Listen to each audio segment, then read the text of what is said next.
J'ai eu un petit débat sur le sabbat il n'y a pas longtemps avec une de mes amies adventistes qui se demandait pourquoi je ne respectais pas le sabbat le samedi. Jésus, ayant été juif, faisait son sabbat le samedi. Personnellement, je suis issue d'une église protestante luthéro-calviniste provenant de la fusion de deux églises, luthériennes et calvinistes. Donc notre jour consacré à l'Éternel est le dimanche. Ainsi, j'explique à mon ami que Christ étant ressuscité un dimanche, nous communions le dimanche et nous considérons que le dimanche est notre sabbat. L'important pour nous est de respecter un jour de repos dans la semaine, car Dieu s'est reposé. Que ce soit un samedi ou le dimanche n'est pas important pour nous. Et cela a un peu choqué mon ami, et ça m'a fait sourire, parce que de manière plus libérale, et là c'est moi qui parle, et non plus mon église, j'irai même plus loin en disant que si quelqu'un choisit un jour, quel qu'il soit, comme étant son jour de repos, alors il respecte le sabbat. Imaginons un serveur en restauration qui travaille sur les week-ends. S'il choisit son jeudi comme étant son sabbat, pour moi, il respecte le principe du sabbat. Le seul problème, c'est que l'intérêt du sabbat est aussi de pouvoir communier avec les autres en assemblée, donc à l'église, et le jeudi, les églises ne font pas de culte.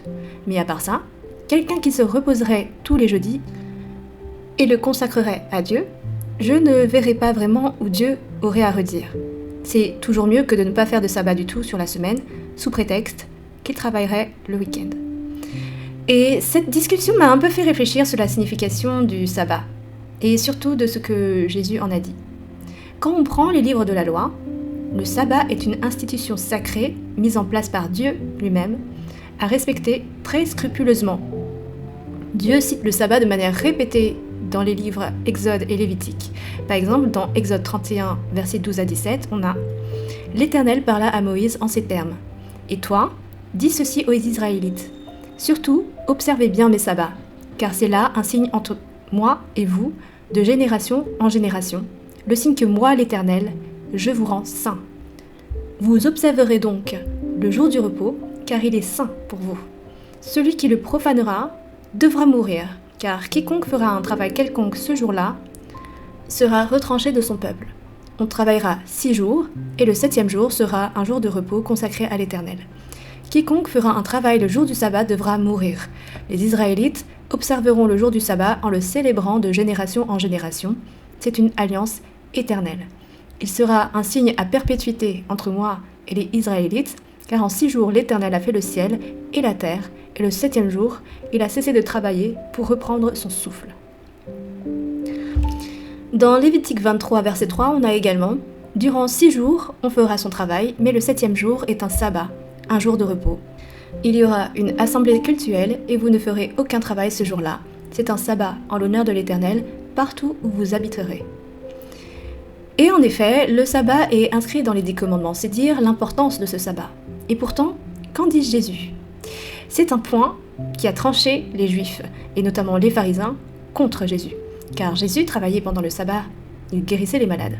Si on prend Marc 3, versets 1 à 6, on a « Jésus entra de nouveau dans la synagogue. Il s'y trouvait un homme avec la main paralysée. On le surveillait attentivement pour voir s'il le guérirait un jour de sabbat. Les pharisiens voulaient ainsi pouvoir l'accuser. Jésus dit à l'homme à la main infirme « Lève-toi et mets-toi là, au milieu. » Puis il demanda aux autres « Est-il permis, le jour du sabbat, de faire du bien ou de faire du mal ? A-t-on le droit de sauver une vie ou faut-il la laisser se détruire ?» Mais personne ne dit mot. Jésus promena sur eux un regard indigné. Profondément attristé par la dureté de leur cœur, il dit à l'homme « Étends la main. » Il l'attendit et elle fut guérie. Aussitôt, les pharisiens sortirent de la synagogue et allèrent se concerter avec des membres du parti d'Hérode sur les moyens de faire mourir Jésus. Donc, l'apparente désobéissance au sabbat est bien une grande raison pour les pharisiens de faire mourir Jésus. Surtout qu'ils se sentent dans leur bon droit, car dans le livre de l'Exode, il est dit « Celui qui ne respecte pas le sabbat doit mourir ». Mais que dit Jésus à propos du sabbat juste auparavant ? Il dit dans Marc 2, verset 27 « Le sabbat a été fait pour l'homme, et non pas l'homme pour le sabbat ». En effet, il venait de raconter comment, à l'époque du roi David, le roi David était rentré dans le temple de l'Éternel pour chercher à manger parce qu'il n'y avait plus rien nulle part. Et il raconte également comment le grand prêtre leur avait donné du pain qui était consacré à l'Éternel à manger, en notant toutefois que les pains venaient d'être retirés de la table sacrée. Donc normalement, ce pain ne devait pas être mangé par David et ses soldats, ne devait être mangé que par les prêtres. Pourtant, David et ses soldats en ont mangé sans être punis. En réalité, tout le discours de Jésus tourne autour non seulement du sabbat, mais en fait de tout ce qui est à dimension sacrée devant Dieu.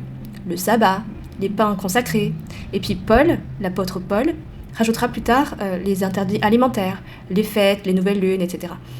Donc j'ai mis du temps à saisir la signification de cette phrase. Le sabbat a été fait pour l'homme, et non pas l'homme pour le sabbat. Ce que je viens de réaliser, c'est que le sabbat est un moyen que Dieu a mis en place pour qu'on se rapproche de lui.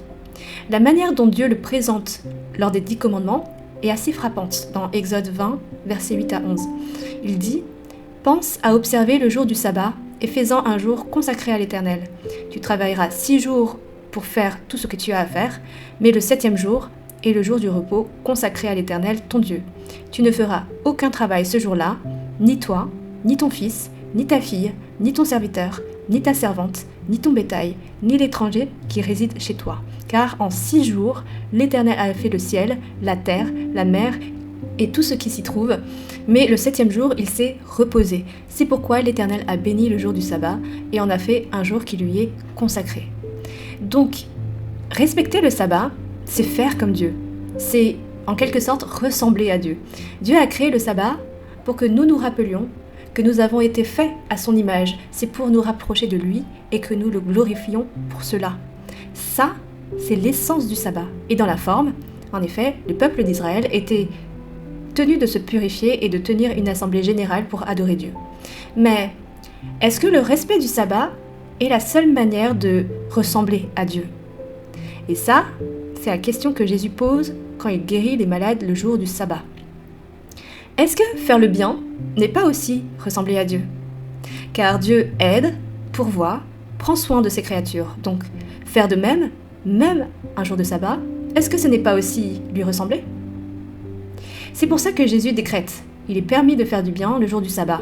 Et par le bien, il entend se mettre au service des autres. Et même Jésus va plus loin. Il dénonce l'hypocrisie des gens qui sont pieux à propos du sabbat jusqu'au moment où ils doivent nourrir leurs animaux. Pourtant, nourrir les animaux, ça fait partie du travail quotidien d'un berger. Et étant donné que la plupart des Israélites avaient des troupeaux, la plupart des Israélites nourrissaient ces animaux, donc la plupart des Israélites travaillaient le jour du sabbat. Et ça, on le voit dans Marc 13, verset 15. Ici, ce que Jésus pointe du doigt, c'est que pour leur intérêt propre, les gens sont OK pour travailler un jour de sabbat, mais quand il s'agit de se mettre au service des autres, ben non, là c'est sabbat. Jésus dénonce la manière qu'ont les gens d'instrumentaliser le sabbat ou le sacré pour leur propre intérêt. En clair, les gens utilisent le sabbat comme une excuse pour rester confortables dans leur repos, alors que le sabbat est normalement un moyen pour l'homme de se rapprocher intimement de Dieu. C'est pour cette raison que Jésus dit que le sabbat a été fait pour l'homme. C'est un moyen et non une finalité en soi. Le sabbat n'est pas plus grand que l'homme. Et c'est pour ça qu'il dit, le sabbat a été fait pour l'homme et non pas l'homme pour le sabbat.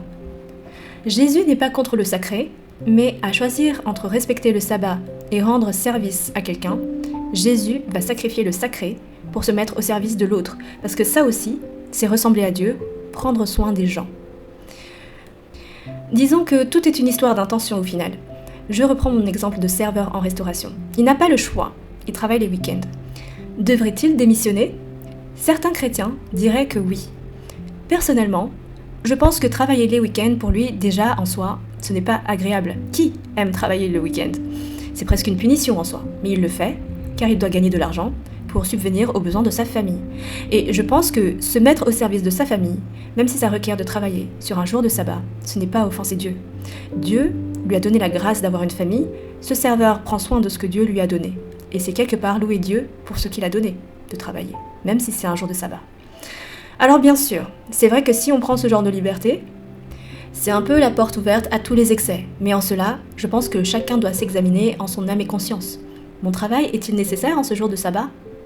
En tout cas, Dieu, dans sa grande compassion, voit le cœur de ses serviteurs. Et je pourrais étendre ce point de vue à tout ce qui est considéré comme sacré et ou pur. Tout comme le sabbat, la pureté est plus un moyen qu'une finalité. Et là, tu vas me dire, comment ça ? L'intérêt du salut par Jésus est que nous soyons purs, justifiés par son sang. Et je suis absolument d'accord. Jésus nous justifie, mais ce n'est pas être purifié pour être purifié. C'est être purifié pour être en communion avec Dieu. Tout revient toujours à cette notion de se rapprocher de Dieu, d'être au plus près de lui, de chercher à lui ressembler dans la mesure où il nous a fait à son image. Si ton cœur, tes pensées vont dans ce sens, ton cœur et tes pensées te purifient déjà, car ils suivent naturellement ce que Jésus prescrit. Et croire en Jésus, c'est de l'accepter comme Seigneur et Sauveur, mais on oublie beaucoup plus la dimension Seigneur. Et c'est pour ça que ce que tu manges ne te rend pas impur. Jésus le dit, ce n'est pas ce qui entre dans la bouche qui souille l'homme, mais ce qui sort de la bouche, c'est là ce qui souille l'homme. Ça c'est Matthieu 15, verset 11. Ton cœur te purifie, et l'apôtre Paul l'assènera à plusieurs reprises dans ses épîtres. Et d'ailleurs, pour compléter un peu le sujet, dans l'Ancien Testament, il y a une histoire très intéressante dans Nombre, chapitre 9. Le contexte, c'est que pour toutes les fêtes et assemblées cultuelles, les gens étaient tenus de se purifier. Et lors de la troisième Pâque, donc 2 ans après la sortie d'Égypte, il y a eu des gens qui venaient d'enterrer un membre de leur famille. Donc en fait, ils étaient impurs parce qu'ils avaient touché un mort. Ça fait partie des lois. Quand tu touches un mort, tu es impur automatiquement. Donc, ils ne pouvaient pas fêter la Pâque avec tout le monde et faire leurs offrandes. Et ils étaient super tristes. Donc, ils en ont discuté avec Moïse en disant « Écoute, un tel est mort et on n'a pas eu le choix que d'aller l'enterrer. Et pourtant, on aimerait pouvoir louer Dieu quand même, enfin. C'est la Pâque, quoi. C'est hyper important pour nous de remercier Dieu avec tout le monde et voilà. On aurait aimé être pur, mais un tel est mort et ce n'est pas de notre fait. Qu'est-ce qu'on peut faire ? On aimerait participer aussi. » Donc, Moïse est allé parler à Dieu, et voici ce que Dieu a décidé. Dieu a annoncé « Toute personne rituellement impure à cause du contact d'un mort, ou bien en voyage, peut faire la Pâque, et cela aujourd'hui, et pour toutes les Pâques à venir. » Ce qu'il s'est passé, c'est que Dieu a vu le cœur de ses serviteurs qui étaient de bonne volonté, mais qui se retrouvaient empêchés par des circonstances malheureuses de le louer. Par conséquent, il a produit un amendement dans sa loi, on va dire, pour les personnes impures à cause d'un mort. Dorénavant, les gens ont pu donc enterrer leur mort, donc leur rendre hommage, se mettre au service une dernière fois de la personne décédée, et puis quand même célébrer Dieu pour la Pâque, même en étant impurs. Pourquoi ? Parce que Dieu regarde d'abord au cœur. Le fait que tu sois pur ou pas, ce n'est pas que ça n'importe pas à Dieu, sinon il n'aurait pas fait toutes ces lois. D'ailleurs, ces lois étaient instaurées pour glorifier son nom, pour entraîner Israël à lui faire confiance, à lui obéir, et aussi pour faire la différence entre Israël et les autres peuples. Mais le respect de ces lois reste secondaire par rapport à ton cœur. D'ailleurs, si tu aimes réellement Dieu, ton cœur te pousse naturellement à glorifier son nom, à obéir à son Esprit Saint, et à faire la différence dans ce monde qui n'est pas tourné vers Dieu. Voilà, c'est le message que j'ai reçu aujourd'hui. J'espère qu'il t'a édifié et éclairé sur cette phrase qui a été pour moi longtemps une énigme. Le sabbat a été fait pour l'homme et non pas l'homme pour le sabbat. En résumé, Dieu recherche avant tout une intimité avec toi. Et c'est pour cela qu'il a créé le sabbat. À Dieu seul soit la gloire, reste béni.